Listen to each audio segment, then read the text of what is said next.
Hey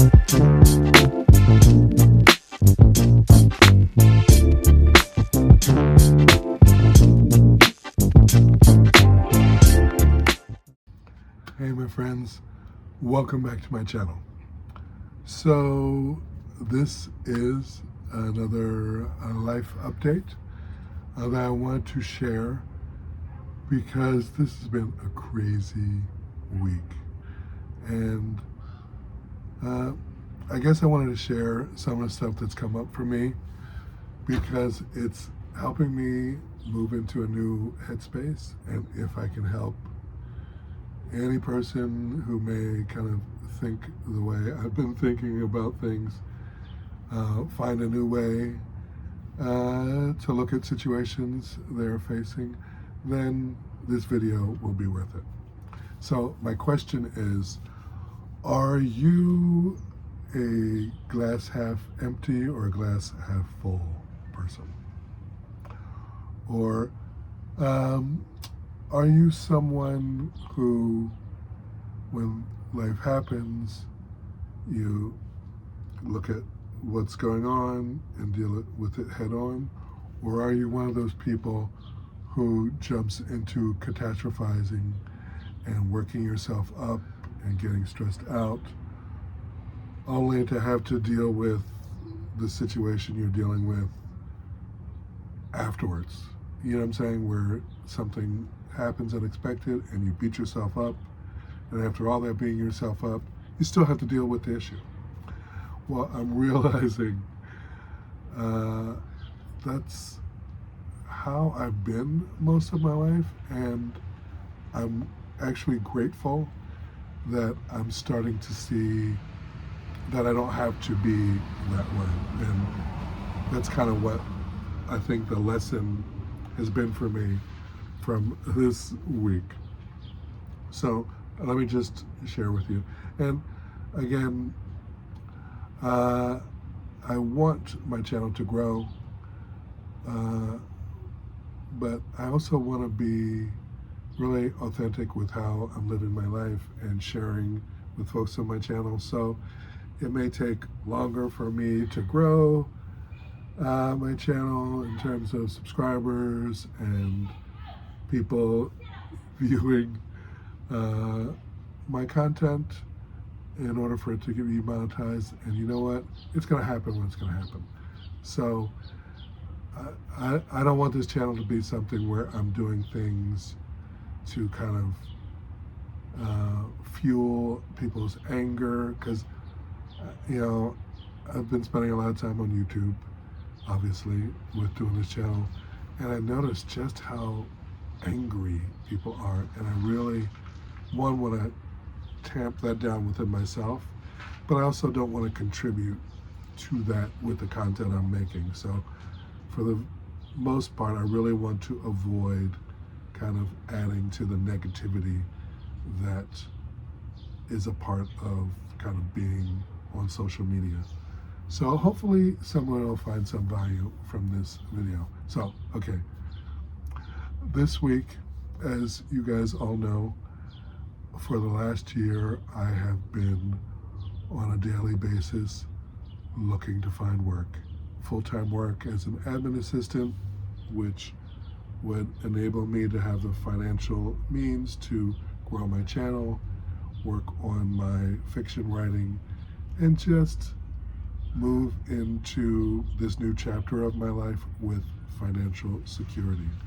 So I've never been unemployed for this long, so it's been a real kind of challenge for me dealing with it and all the kind of mental stuff that comes with it, beating yourself up about choices that you've made. And I've kind of reached that point, I think, once I turned 60, but I don't want to do that anymore. I want to be less stressed out in my life. So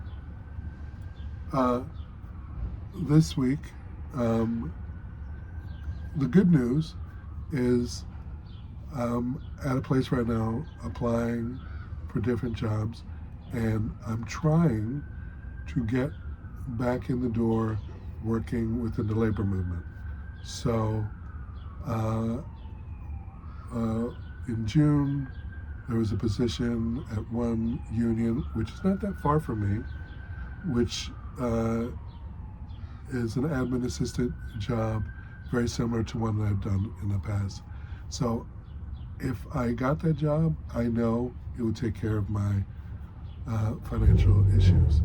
And then on Friday, a friend reached out to let me know about another union job at a different local. This one is in the City of Industry, which would take me like an hour and 40 to maybe 2 hours to get there by public transportation because my car is dead. And while logically the job that's close by to me would be the ideal, if I got either of those two jobs, I would make it work. The good thing about the one in City of Industry is that there are some people that I know from my previous job who actually work there. So it would be nice to be working with people that I know and have a support system within that job. So there are good sides to either of those situations. But also at the same time, there's something about the labor market right now where even though there are job postings out there, people are still slow to be hiring, or they're really taking their time. Like both of these positions that I reached out for have contacted me and let me know that they're going to look at my resume and my references, whatnot. And if I'm in alignment with what they're looking for, they'll reach out to me for an interview. Okay, now normally I would be freaking out about letting an airplane go by. Normally I would find some way to catastrophize about it and be like, oh my God, I can't take that job because it's too far away, or this job. But no, I am grateful and trying to truly live each day from a place of gratitude and recognizing what I have control over and what I don't have control over. And I recognized this week that I don't have any control over being hired at either of these two jobs. Truly, I would be grateful if I got either of them, because either of them would solve the financial situation I'm in terms of being able to afford to repay my second oldest brother, who's been helping me with my rent, and also would help me to be able to afford a car and insurance and getting back to saving for my retirement, which will be around the corner.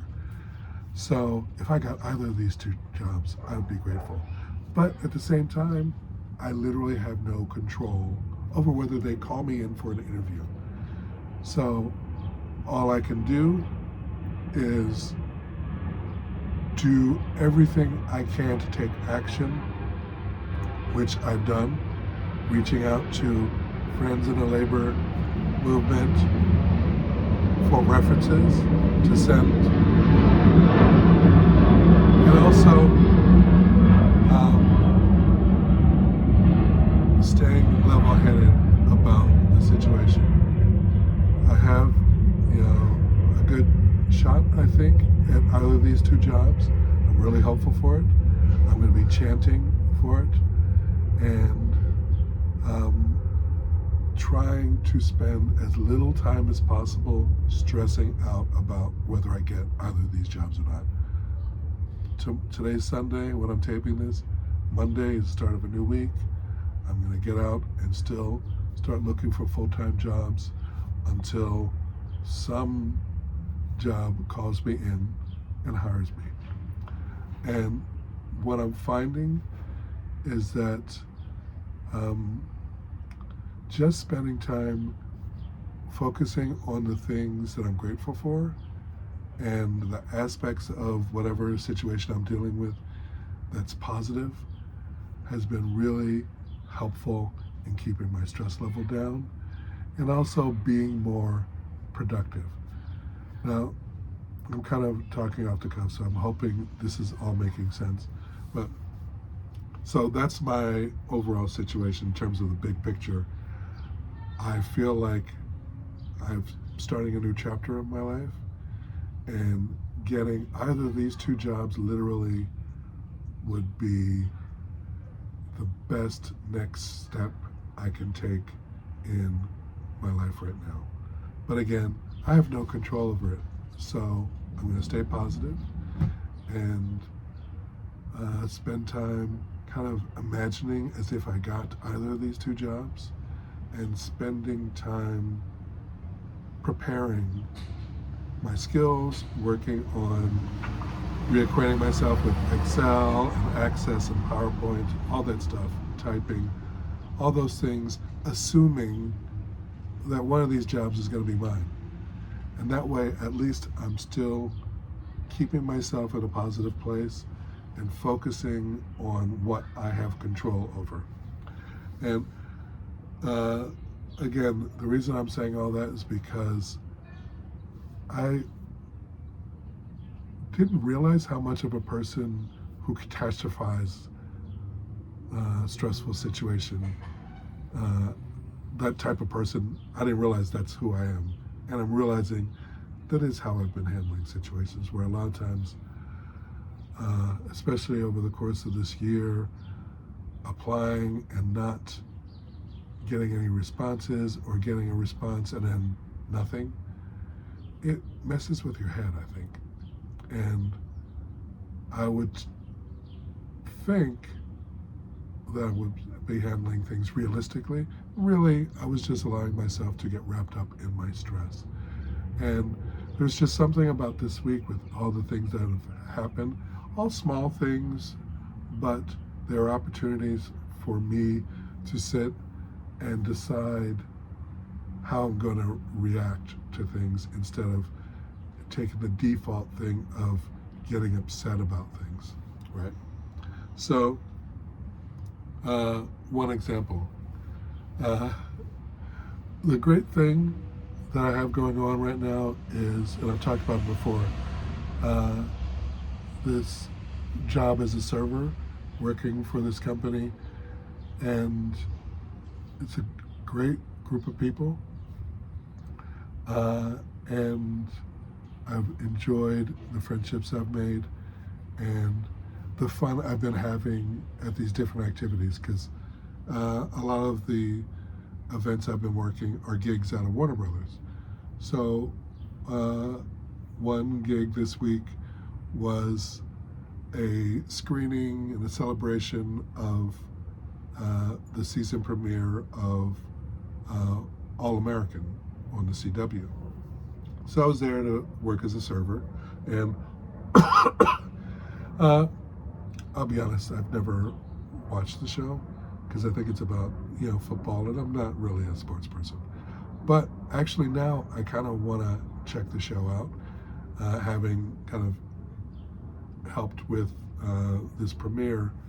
I got to see some of the people who are in the cast and involved in a project, and it sounds like an interesting show. So I'm going to check it out. But the funny thing is, that night when I was working the screening, and I was working as a server, and I'm going around, I think with drinks, it was like red wine or white wine. This woman I was offering a drink to, she looked at me and she said, if you find that I'm staring at you, it's because you are the spitting image of my grandfather. Now, I don't know about you, but I know, I have no problem with being 60 years old. I've embraced that I've just turned 60 in May. And it's something about having turned 60, I'm suddenly aware of being older and not being that person in my head who still sees himself as being in my 20s or 30s. One, doing this job is a bit exhausting, but I'm helping build up my strength because I want to be as mobile as possible as I move into my older years. And walking everywhere without the car has been helpful. And doing this job where I'll be on my feet for anywhere from 5 to 11 hours working a gig, I still, to a certain degree, see myself as being who I am in my prime, in my 30s, 20s, 30s. So hearing somebody say I was a spitting image of their grandfather, if you could have captured the look on my face, you would be laughing right now because I didn't know what to say. I'm rarely at a loss for words. When she said that, and she totally meant it as a compliment, and I totally knew it. It was clear she loved her grandfather because she had, she was a beautiful young, woman. So I don't feel like I was being insulted in any way. But the idea of a human being looking at me and saying, I reminded them of their grandfather, not their father, their grandfather, had me go, oh, well, I hope it was a good memory I was, bringing up for you. And it made me realize, one, that I'm getting older, and visibly, clearly, I looked old enough to, in her mind, look like her grandfather. Now, she didn't say her grandfather when he was younger, she just said her grandfather who had passed away. So when I hear grandfather, I think old, gray hair, can barely get around kind of thing. And I guess, that's valid, but I don't think that's what she was saying. But the fact that she said that it threw me for a loop. I was like, okay. It reminded me that I'm the oldest person, or actually I think I'm the second oldest person working, doing these different events with this company. And it kind of threw me for a minute, but I said, you know what? Take it as a compliment. It was a nice thing that she said, and she was very sweet about it. So I decided to take it as a compliment. But I could have spiraled out and freaked out about being older and let it be something I catastrophized and be like, oh, I'm alone, blah, blah, blah, or I'm old.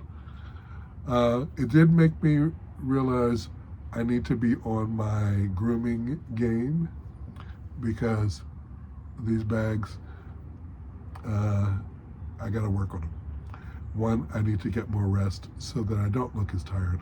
So her saying that helped motivate me to re-examine my grooming regime and make sure I'm taking care of myself, not just with what I'm eating, but also with my grooming regime. So I'll probably have a video about that sometime soon on the things I'm doing to help myself look younger. And while I embrace the age that I am, I want to be somebody who ages well.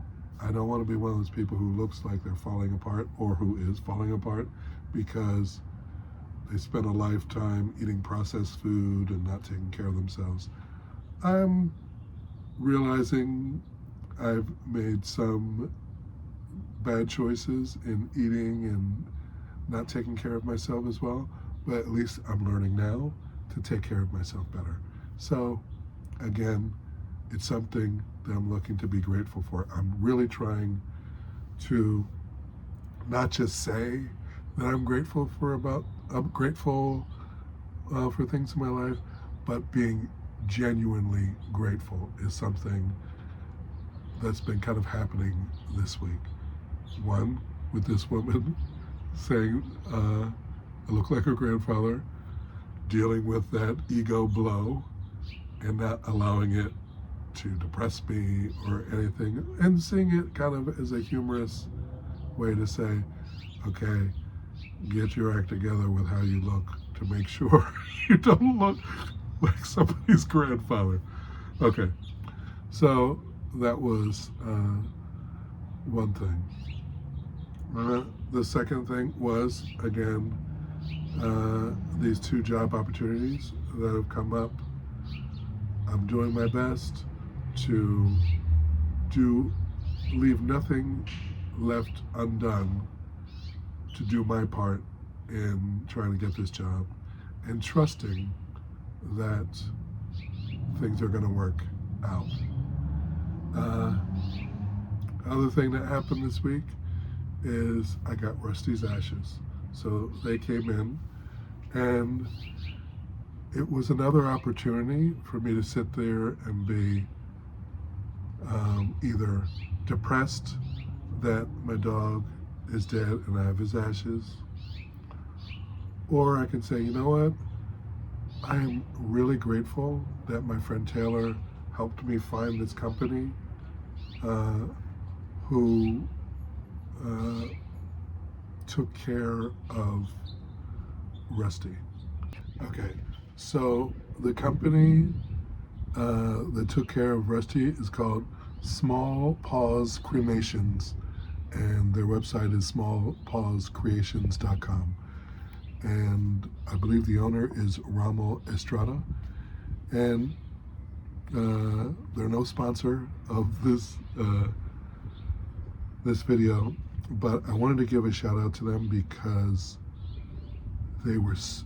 Rommel was so kind and caring in how he treated Rusty and how he spoke with me. I would so recommend this company. Again, Small Paws Cremations. I want to make a point of mentioning them in the video because they took a really emotional time for me and were really supportive. They didn't have to be. I mean, it's in their best interest as a company to be kind and caring, but it was very genuine. And so I got Rusty's ashes back, and they made this kind of certificate of his cremation. They had a little poem, and they put his picture. So this is Rusty and what he looked like when I first got him, when he was around 5 or 6. And it was this is just a nice keepsake that they created for me to be able to remember Rusty. And they also had some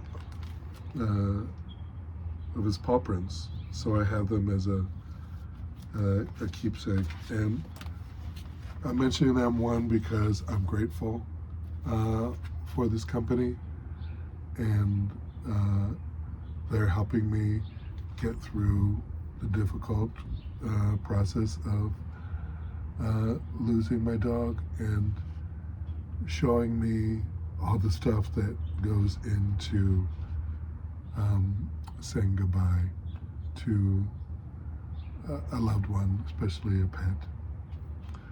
So I appreciate them very much.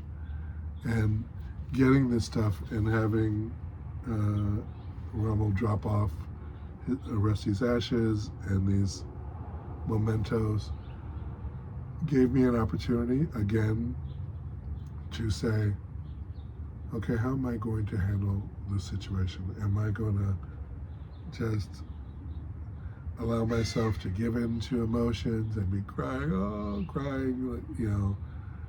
inconsolably for Rusty? Or be grateful that things fell into place so that I was able to help take care of Rusty in his final moments, and honor him and acknowledge his presence and the love that he brought to my life. So, I know at some point I will adopt another dog in Rusty's honor, because Rusty brought so much joy to my life, and there are so many animals in these shelters, especially dogs, that are either put down or are just in such sad conditions. It's really great, the people who run the shelters and take care of animals that have been abused or abandoned, or runaways, whatever. These shelters, are doing a really great job, and I feel like the best way I can honor Rusty is to pay it forward and help rescue another dog. So at some point I'll do that, not immediately, but I'm grateful for this company, for helping me through that dark moment. And also, I'm grateful for the kind of opportunity to move through this experience without catastrophizing it or making it something where I spend a lot of energy beating myself up about maybe I could have done this or that to help extend his life. He lived 20 and a half years. I did my best making his food and trying to take care of him. And I can say that I did the best I could for my guy, Rusty. And I appreciate, during this week of kind of looking at how I handle things, that I was able to look at this situation and not get lost in the grief of losing my dog. There are moments it hits me and I get sad and I may cry at some random point, but I'm not surrendering to the sadness, if that makes sense. I'm living with it, moving through it, and trying to find the best way to honor Rusty and not allow myself to get off track of finding a job by being lost in grief, if that makes sense. So that was another opportunity. I feel like this week has been an opportunity for me to see how my brain works. I've always been one of those people growing up, and again, I think this is one of those products of being a gay kid who was bullied, is that I went through so many self-help books trying to fix myself or try and, be the best version of myself possible. And a lot of times, I read these books, tried to apply them, but my overriding way of thinking that I didn't deserve things, beating myself up, was a pattern I established so thoroughly, I didn't even realize that's what I was doing. I thought I was being really positive. And I think my Buddhist practice now, having these experiences happen while I have the practice, has given me an opportunity to look at my choices and how I'm choosing to handle things. And I'm recognizing another thing I have to be grateful for is this practice that is giving me tools to not beat myself up, but to say, okay, everything's happening and things are happening, whether they're happening for a reason or happening randomly, they're still happening. So the only thing I have control over is how I respond to things. And I've said that to myself a million times, is all you have control over is how you respond to things happening in your life. And finally, I'm in a place right now where I'm choosing, when adversity comes, to not beat myself up, but to say, okay, this is what's happening, and whether I wanted to or not, I'm in this situation, So how can I handle this as effectively as possible? So the thing that I've gotten from this week is, once again, the value of being grateful for everything that's happening, and recognizing that I don't have to beat myself up when things happen. I can just address it head on, face it, and take steps to help me create the life that I want to be living by focusing on what I have to be grateful for, by spending time, instead of catastrophizing and imagining, why is this happening to me, or this is some sort of punishment. No. Instead, I'm looking at how I can spend time focusing on improving the skills I need to improve, so that when I get one of these jobs, I'm able to jump right in and not miss a beat. Also, I'm seeing that I can find happiness in any situation if I choose to. Now, it's not going to be something where I'm, rip-roaring happy that more tragedy or problems or stresses are happening in my life, but being able to look at the challenge that's coming my way and say, I'm going to handle it. This, whatever reason this is happening, it's happening. So I can either choose to laugh and embrace it and say, you know what, I'm going to make this situation fun for myself. Or I could sit here and be like, why am I being tortured? I'm kind of over that. I want this new chapter of my life to be about living my best life. And that means thinking in a way that helps me move in that direction. I want to be a fiction writer. I want to really grow and expand and be creative with my content creation while still being authentically myself. And the job is only a part of that. The overall picture is me living my best life.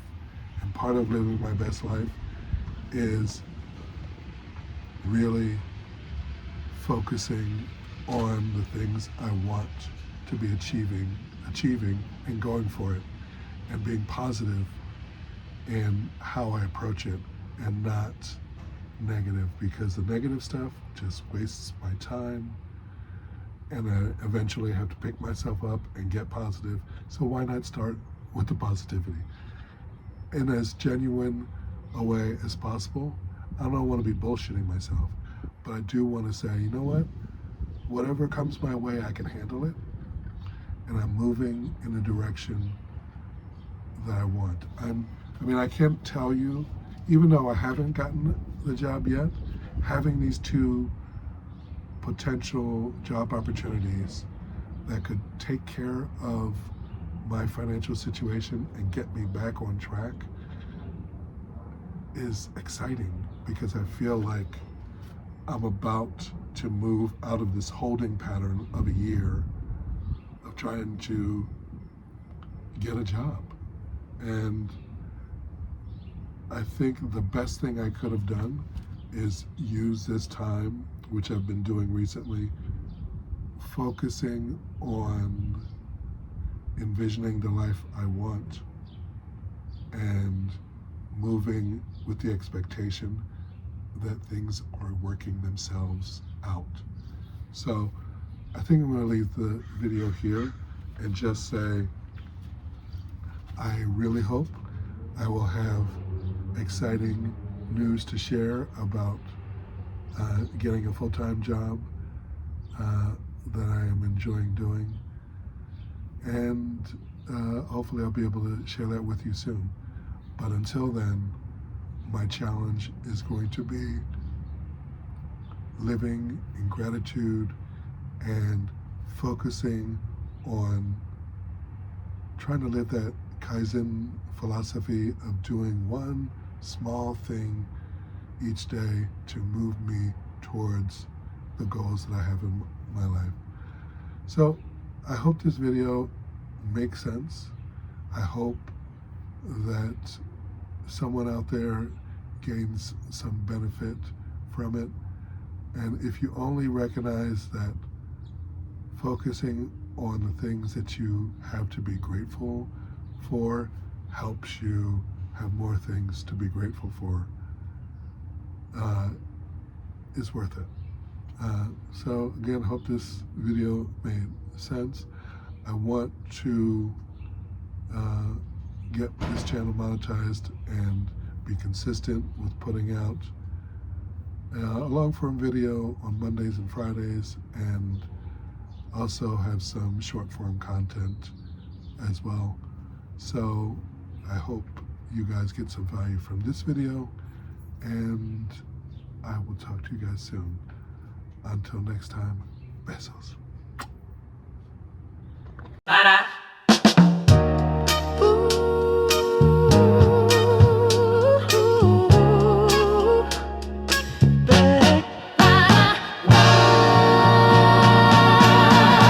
Girl, when you walk into the room, the air just fills with sweet perfume. My heart skips like a record spin. That smile of yours pulls me right in. Boy, you talk smooth, but I see through. Still, I kinda like the way you do. You lean in close with that more time charm, and suddenly I'm in your arms. Every time you look my way, you turn my night into day. You move my world. You shake my soul. You make me lose All my control. to every time your love's unfurled. Oh, baby, you move my world. I told myself to take it slow, but rhythm's got